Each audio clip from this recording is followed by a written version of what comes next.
এটা সবচেয়ে বড় অভাব, সহনশীলতা আমাদের নাই। কথা কর, নিজে যেটা বুঝি ওইটাই। আমি তাবলীগ করি, আমি মনে করি আমি হক, বাকি সব বাতিল।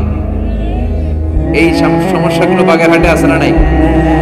হ্যাঁ, আমি যদি জামাত ইসলাম করি, আমি মনে করি আমি হক, বাকি একটা দলর আমি হক বলতে চাই না। আছে না এরকম? আমি আহলে হাদিস, সো আমি হক, আর বাকি যা আছে সব বাতিল। আমি কওমি, তো আমি ভালো, আলিয়া সব খালিয়া। কথা কর। আবার আমি আলিয়া, আমি ভালো, কওমিয়া সব শেষ। এই ঠেলা ঠেলে এই দেশে আছে না নাই? এক ইসলাম, এক নবী, এক কোরআন, এর কোনো সহনশীলতা নেই। সে অন্য নেশাবে পড়ুক, সে অন্য মতদর্শে হোক, সে তো আমার ভাই। সবচেয়ে বড় পরিচয়, সেও মুসলিম, আমিও মুসলিম। এই চিন্তাটুকু নাই। আল মুমিনুনা ইখওয়া, ব্রাদারহুড, ভ্রাতৃত্বের এই বন্ধনটা আমাদের মধ্যে নাই। আমরা একে অপরকে গালিগালাজ করতে দেরি করি না, একটু চিন্তা করি না। কাফের বলে ফতোয়া দিতেও দেরি করি না। কথা কর, ফতোয়া আছে না নাই? কয় তুই কাফের 10 কারণে, তুই কাফের 20 কারণে, তোর দাদা কাফের, তোর নানা কাফের, তোর পীর সাহেব হুজুর কাফের। আছে না নাই? তোর এই কাফের পীর সাহেব মারা গেলে, এই পীর সাহেবের যে কবরে শোয়ানো হবে, ওই কবরের উপরে যে ঘাস উঠবে, ওই ঘাস যে গরু খাবে, ওই গরুর যে দুধ খাবে, ওইটাও কাফের। আছে না নাই? খালি ফতুয়াবাজি। আল্লাহ বললেন আমার ইব্রাহিম ফতুয়াবাজি করে নাই। ইন্না ইব্রাহিম লা হালিমুন আওয়াহুম মুনিব। আমার ইব্রাহিম ছিল সহনশীল, ভদ্র একজন নবী। চিৎকার করে বলতে হবে ঠিক কি না?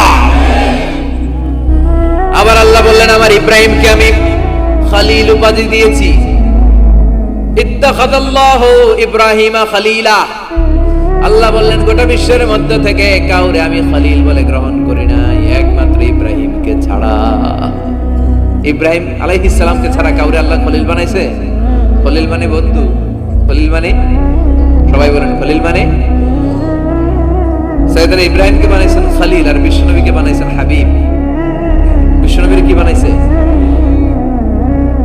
সাইয়েদনা ইব্রাহিম খলিল, বাপ বেটা, একজন খলিল একজন হাবিব। বাপ কা বেটা সিপাহী কা ঘোড়া, কুছ না হতো থোড়া থোড়া। ঠিক কি না? বাপ ভালো তার বেটা ভালো, তাই মা ভালো তার ঝি। গাই ভালো তার দুধ ভালো রে, দুধ ভালো তার ঘি। বাবা যদি ভালো হয় ছেলে ভালো, মা যদি ভালো হয় মেয়ে ভালো, গাই যদি ভালো হয় দুধ ভালো, দুধ ভালো তো ঘি ভালো। কথা বলেন। যেমন বাপ তেমন বেটা। বাবা হলেন খলিল, ছেলে হলো হাবিব। খলিল মানেও বন্ধু, হাবিব মানেও বন্ধু। খলিল মানে এমন বন্ধু যেই বন্ধু আল্লাহরে খুশি করার জন্য কাজ করে। কথা বুঝতে হবে। খলিল মানে এমন বন্ধু যেই বন্ধু আল্লাহরে খুশি করার জন্য কাজ করে। আর হাবিব মানে এমন বন্ধু যেই বন্ধুরে খুশি করার জন্য আল্লাহ নিজেই কাজ করে। কার দাম বেশি?